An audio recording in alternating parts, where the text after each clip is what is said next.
Shorting हुई है आज, याद रखिएगा। उसके बाद ऑटोमोबाइल्स में क्या हुआ, सबसे बड़ा शॉर्टिंग हुआ है एस्कॉर्ट्स में, उसके बाद टाटा मोटर्स में आई थिंक, और अमर राजा बैटरीज में 5.2%। बैंकिंग में सबसे ज़्यादा शॉर्ट कहाँ बिल्डअप हुआ, एयू स्मॉल फाइनेंस बैंक, उसके बाद कैनरा बैंक 12.1% और उसके बाद इंडसइंड बैंक 9.4%। ऑटोमोबाइल्स में क्या हुआ, ऑटोमोबाइल्स में आज सबसे ज़्यादा शॉर्ट बिल्डअप हुआ है जनाब एस्कॉर्ट्स में और साथ ही साथ आपका टाटा मोटर्स में। फिर आते हुए अगर आप देखें तो आज टेक्नोलॉजी स्पेस में क्या हुआ, टेक्नोलॉजी आज थोड़ा सा अगर आप देखें डिफरेंट था फर्स्ट हाफ में, लेकिन जाते जाते आज जिस स्टॉक में सबसे ज़्यादा शॉर्टिंग हुई वो था आपका इंटेलेक्ट और साथ ही साथ विप्रो, करीब 8.1% का ओआई बिल्डअप टेक्नोलॉजी स्पेस में हुआ। और last but not the least finance the culprit, 24.3% OI buildup in MNM finance. ये थर्ड पार्टी लोन रिकवरी अगर आप देखें एजेंसी का प्रतिबंध लगा जाना इस स्टॉक को आज हैमर कर गया और 24% का ओआई बिल्डअप हुआ शॉर्ट साइड पे। देन इट वाज आईडीएफसी 16.3, उसके बाद आज चोला फाइनेंस में 10% और उसके बाद श्रीराम ट्रांसपोर्ट फाइनेंस यहाँ पे करीब 7.3% का huge short buildup.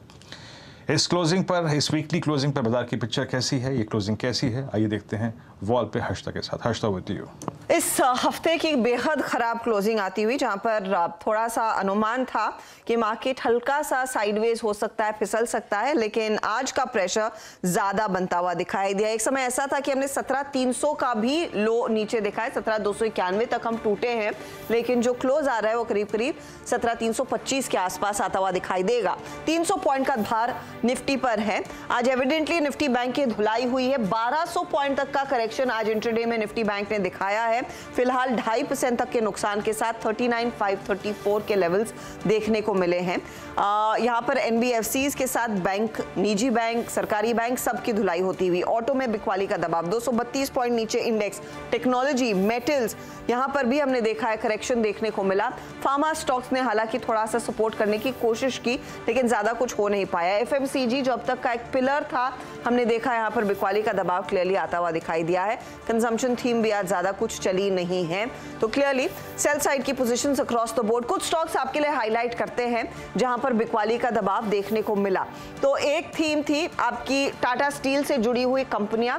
Tata steel एकदम सपाट क्लोज दिखा रहा है, 104 तक टिकता हुआ, बहुत मामूली बढ़त है, फ्लैट है, लेकिन इसमें अब टीआरएफ, इसमें टाटा मेटालिक्स, इसमें टाटा स्टील लॉन्ग प्रोडक्ट्स, सबका विलय होने वाला है और टिन प्लेट का भी। तो टाटा मेटालिक्स 4.5% टूट रहा है आज। दूसरी तरफ आप देखिए टाटा लॉन्ग में 12 से 13% तक का नुकसान देखने को मिला। इनके शेयर धारकों के लिए दरअसल वो मर्जर रेशियो फेवरेबल नहीं है। अब आइए टिन प्लेट पर और टीआरएफ पर। टीआरएफ में तो स्थिति और भी बिगड़ी है क्योंकि एक तरफा तेजी में दिखा था ये काउंटर। टिन प्लेट के लिए ठीक ठाक सिचुएशन, लेकिन 5% का नुकसान, और टीआरएफ एक तरफा तेजी दिखा रहा था पिछले 2 हफ्तों से। आज यहाँ पर क्योंकि सर्किट फिल्टर 5% पर है तो 5% पर आकर टिका है।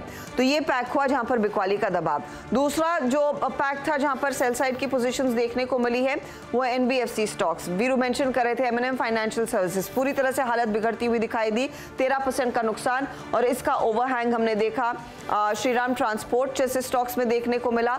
एलआईसी हाउसिंग फाइनेंस को इसमें नहीं गिनना चाहिए।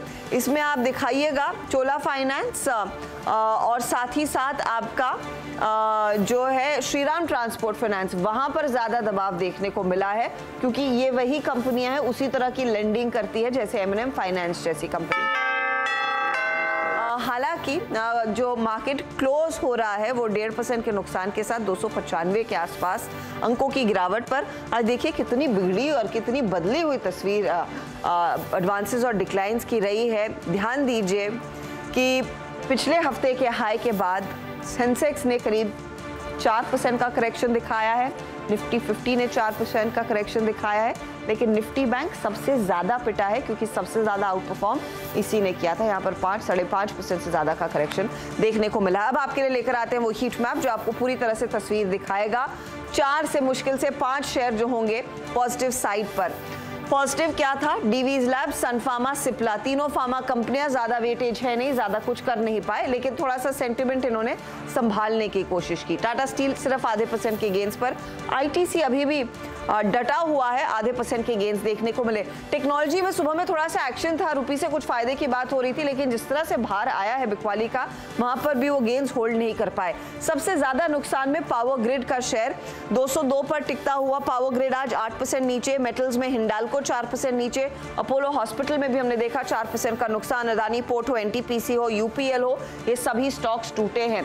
बैंकों में बिकवाली ज्यादा रही है। इंडसइंड बैंक आप देख रहे हैं 2.5% नीचे। वहां पर एचडीएफसी में बिकवाली का दबाव बढ़ता हुआ 1447, करीब 3% तक का नुकसान इंट्राडे में देखने को मिला था। 2.5% की गिरावट पर एचडीएफसी बैंक। कोटक में हमने देखा 1.5% का नुकसान। आईसीआईसीआई बैंक जो एक स्ट्रॉन्ग परफॉर्मर रहा है इस पूरी सीरीज में या फिर लार्जली निफ्टी बैंक के पूरी तेजी में, वो भी आज 2-2.25% टूटता हुआ दिखाई दिया। तो बिकवाली दरअसल चौतरफा थी, फार्मा को छोड़कर और डायग्नोस्टिक्स को छोड़कर ज्यादा कुछ तेजी की तरफ नहीं रहा। वीकली आधार पर स्थिति कहां पर और बिगड़ गई आज के सेल ऑफ में, वो आपकी स्क्रीन पर आ रहा है। तो पावर ग्रिड और एनटीपीसी वो स्टॉक्स है जहां पर सबसे ज्यादा दबाव देखने को मिला।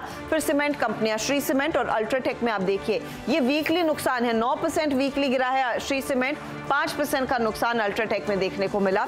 कुछ और स्टॉक्स आपकी स्क्रीन पर आ जाएंगे जहां पर इस हफ्ते प्रेशर नहीं, इनफैक्ट तेजी हुई है। तो JM finance, Jakob, Shri Renuka, ये छोटी कंपनियां हैं, लेकिन दिग्गजों में हमने देखा है आज का दिन सबसे ज्यादा पेनफुल साबित होता हुआ दिखाई दिया। चलिए इस मोड पर लेंगे एक ब्रेक के बाद लौटेंगे, आपको बताएंगे खिलाड़ी नंबर 1 में किसने बाजी मारी है और साथ ही साथ सीधा सौदा में आज कौन से आउट परफॉर्मर्स रहे।